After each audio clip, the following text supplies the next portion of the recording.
हरे कृष्णा। मेरे सभी प्यारे सज्जन बंधुओं, बहनों, माताओं को सादर प्रणाम। तो आज का मेरा जो सब्जेक्ट है कहने के लिए वो यही है कि हमें हमेशा यह ध्यान रखना चाहिए कि हमारा जन्म इस संसार में भोगने के लिए नहीं हुआ है। हमारा जन्म हुआ है अपना आत्म कल्याण करने के लिए, अपनी आत्म शुद्धि करने के लिए और अपना जीवन शुद्ध करने के लिए। मृत्यु के बाद हमारे बच्चे हमारा श्राद्ध करेंगे और हमारा कल्याण होगा, इस धारणा को दिमाग से निकाल देना है। सिर्फ यही ध्यान रखना है कि हमें अपना कल्याण सबसे पहले खुद करना है। अगर हम अपना कल्याण नहीं कर सके तो दूसरा हमारा कल्याण करे, यह जरूरी नहीं है। और कर भी दे तो वह हम तक पहुंचे और निश्चित ही हमारा कल्याण हो जाए, हम पापों से मुक्त हो जाएं, यह भी संभव नहीं है। तो भाइयों बहनों, हम जो भी कर्म करते हैं वह इस कलयुग में ज़्यादा से ज़्यादा उसमें पाप की मात्रा बहुत ज़्यादा होती है। हमारे सारे कर्म शुद्ध नहीं होते। शुद्ध कर्म तो तभी होते हैं जब हम भगवान का निरंतर नाम जपते हैं। और कितने लोग भगवान का नाम जप रहे हैं यह तो हर किसी को पता है, प्रत्येक व्यक्ति को पता है।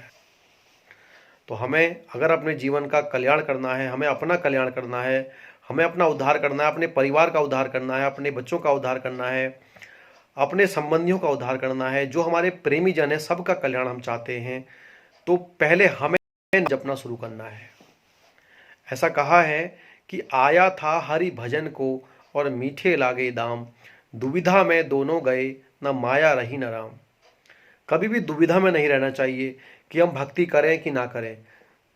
बुढ़ापे में कर ले तो ठीक रहेगा, अभी जवानी तो भोगने के लिए है, ऐसा कभी मत सोचना। यह दुविधा है। दुविधा में रहेंगे तो माया तो कभी किसी की हुई नहीं और भगवान भी हमें कभी मिलने वाले नहीं। यह मनुष्य जीवन ही एकमात्र ऐसी हमारे हाथ में, एक ऐसा हमारे हाथ में पावर आ गई है जिससे हम भगवान को पा सकते हैं, जिससे हम भगवान की भक्ति पा सकते हैं, जिससे हम भगवान को प्रसन्न कर सकते हैं, अपना जीवन धन्य कर सकते हैं। भगवान की भक्ति ही हमारे जीवन का एकमात्र लक्ष्य होना चाहिए। इसी में जीवन की पूर्णता है। भगवान श्री कृष्ण की प्रेयसी हैं श्री राधा रानी। यह भक्तों पर दया करने वाली हैं। यदि हम अपना जीवन भगवान को अर्पित कर दें, हम अपने जो भी भोजन करें भगवान को भोग लगाकर प्रसाद रूप में ग्रहण करें, हम जो भी बोलें वह भगवान की प्रसन्नता के लिए हो, वह किसी की व्यक्तिगत प्रसन्नता के लिए ना हो। हम जरूरी नहीं दिन भर आदमी कथा ही करता रहे, लेकिन वह जो भी बोले वह ऐसा बोले कि उससे भगवान प्रसन्न हो।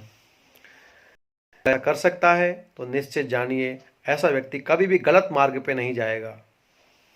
हमें अपने घर की प्रत्येक व्यक्ति की दिनचर्या ऐसी रखनी चाहिए, प्रयास करना चाहिए हर किसी को समझाने का, हर किसी को इस मार्ग में लगाने का प्रयास करना चाहिए। यह प्रयास करना चाहिए कि हम सबके घर में भगवत गीता हो और सुबह शाम हर समय भगवत गीता का पाठ हो।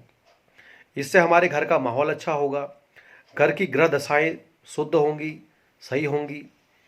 और जो भी हमारे घरों में कहते हैं कि हमारे घर में किसी ने तंत्र मंत्र कर दिया है, तो यह सब कुछ नष्ट हो जाएगा, एकदम घर का माहौल शुद्ध हो जाएगा। बस प्रयास हमें ये करना है कि हमारा जो भी कर्म हो वो कृष्ण को प्रसन्न करने के लिए हो, राधा रानी को प्रसन्न करने के लिए हो। आलस नहीं करना है, अपने कर्म को अटल रूप से करना है, कर्म में लगे रहना है, कर्म का त्याग नहीं करना है। लेकिन जो भी करना है वो कृष्ण की प्रसन्नता के लिए करना है। तब आप भी पूर्ण हो जाएंगे, आपका जीवन भी धन्य हो जाएगा, आप प्रसन्न हो जाएंगे और आपकी और आपके परिवार की सारी दशाएं समाप्त हो जाएंगी, सबकी दशाएं सुधर जाएंगी, सबका जीवन आनंदमय हो जाएगा। ऐसा मेरा विश्वास है, ऐसा शास्त्रों का मत है, ऐसा समस्त ऋषि मुनियों का मत है, ऐसा स्वयं परम भगवान का मत है। हरे कृष्ण। आपका कल्याण हो।